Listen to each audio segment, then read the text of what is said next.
اللہ جب کسی سے ناراض ہوتا ہے رزق نہیں چھینتا، آب و دانہ بند نہیں کرتا، سورج کو حکم نہیں کرتا کہ اس کے آنگن میں روشنی نہیں پھیلانی، چاند کو نہیں روکتا کہ تیری کرنیں اس کے ویڑے میں نہیں پڑنی چاہیے، بلکہ اللہ جب کسی سے ناراض ہوتا ہے سجدوں کی توفیق چھین لیتا ہے۔ سجدوں کی توفیق چھن گئی تو پھر سمجھو اللہ ناراض ہے، اللہ راضی نہیں ہے۔ اور اگر سجدوں کی توفیق نصیب ہو جائے، کسی نے واصف علی واصف مرحوم سے پوچھا تھا کہ کیسے ہمیں پتہ چلے گا کہ ہماری نماز قبول ہو گئی ہے، تو انہوں نے کہا تھا ایک نماز کے بعد دوسری عطا ہو جائے تو سمجھ لو پہلی قبول ہو گئی ہے۔ تو نمازوں کا نصیب ہونا یہ اللہ کی رضا اور اللہ کی خوشنودی کی دلیل ہے، اور سجدوں کی توفیق کا چھن جانا یہ اللہ کی ناراضگی کی دلیل ہے۔ میں اور آپ دیکھیں کہ ہم کہاں کھڑے ہیں۔ دیکھیے دولت تو کفار کو بھی ملتی ہے، اللہ دولت اسے بھی دیتا ہے جس سے راضی ہے، اسے بھی دیتا ہے جس سے نہیں راضی، لیکن سجدوں کی توفیق اسے ہی دیتا ہے جس پہ وہ راضی ہے۔ تو 5 گانا نماز شعار زندگی بنا لیجئے، نماز قضا نہ ہونے پائے۔ قیامت کے دن بے نمازی اس صف میں کھڑا ہوگا جس صف میں نمرود کھڑا ہوگا، جس صف میں حامان کھڑا ہوگا، قارون کھڑا ہوگا، شداد کھڑا ہوگا۔ مجھے بتائیے ہم میں سے کوئی یہ گوارا کرتا ہے ہم اس صف میں کھڑے کر دیے جائیں جہاں دشمنان خدا کھڑے ہوں؟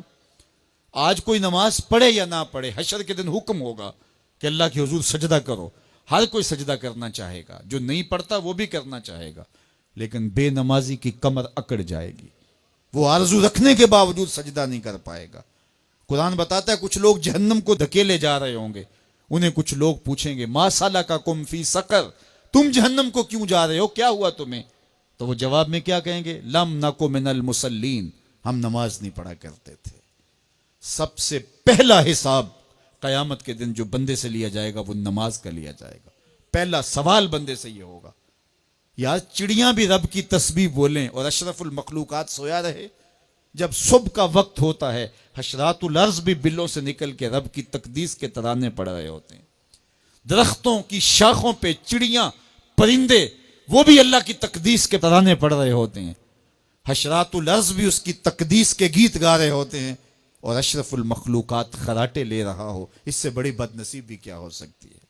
آئیے 5 گانا نماز شعار زندگی بنا لے۔ اس مجلس میں اگر کوئی بے نمازی ہے تو آج عزم مصمم کر کے یہاں سے لوٹے کہ آج کے بعد نماز نہیں چھوڑوں گا، اور اگر آپ 5 گانا نماز کی عادت رکھتے ہیں تو آپ کو مبارک ہو، لیکن یہ عزم کر کے جائیے اپنے گھروں میں، اپنے اعزاء و اقرباء اور اپنے دوستوں میں اس زور سے تلقین اور تاکید کریں گے نماز کی کہ وہ پکے نمازی بن جائیں گے۔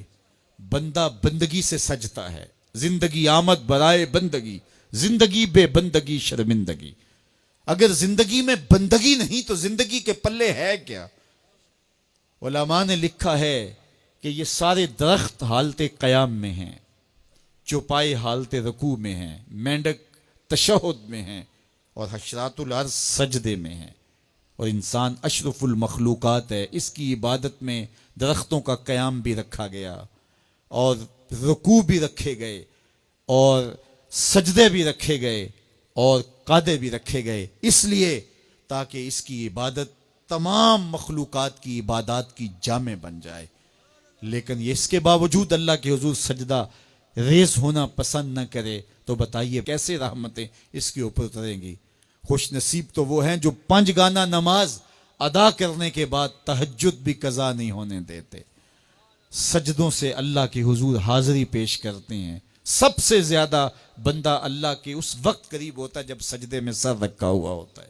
انسان کے اشرف اعضاء اس کے سر میں ہیں، بولنے کی قوت زبان سر میں، دیکھنے کی قوت آنکھیں سر میں، سونگنے کی قوت ناک سر میں، چکھنے کی قوت زبان سر میں، سننے کی قوت کان سر میں، سوچنے کی قوت دماغ سر میں، اور سر مالک کے در پہ۔ ناک بھی رگڑ رہا ہے، پیشانی بھی رگڑ رہا ہے، اور زبان سے کیا کہہ رہا ہے؟ سبحان ربی الاعلی، مالک مجھ سے نیچے کوئی نہیں، تیرے سے بالا کوئی نہیں۔ انسان کو بندگی کا ذوق جب نصیب ہو جاتا ہے، جب اس کے حضور بندہ جھکنے